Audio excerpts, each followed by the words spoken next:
More and more people from the armed forces in the US are resigning and showing discontent due to their government's ongoing support to Israel's genocide in Gaza. The most significant one was obviously Aaron Bushnell, who set himself alight in front of the Israeli embassy.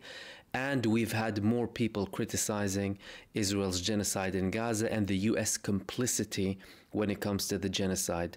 In a more recent resignation, we had Major Harrison Mann, who posted on LinkedIn in which he described exactly what he was doing, and this was published in the New York Times. He said, "The policy that has never been far from my mind for the past 6 months is nearly unqualified support for the government of Israel, which has enabled and empowered the killing and starvation of tens of thousands of innocent Palestinians," he wrote in his post.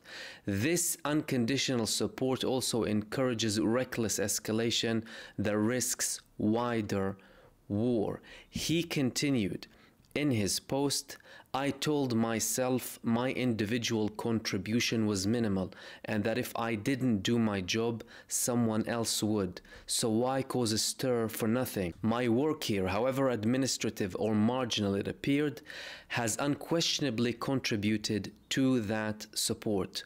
The past months have presented us with the most horrific and heartbreaking images imaginable, sometimes playing on the news in our own spaces, and I have been unable to ignore the connection between those images and my duties here.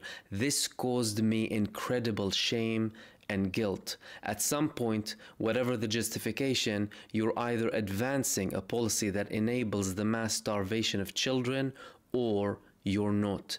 And he finished it off with, "I know that I did, in my small way, wittingly advance that policy. And I want to clarify that as the descendant of European Jews, I was raised in a particularly unforgiving moral environment when it came to the topic of bearing responsibility for ethnic cleansing."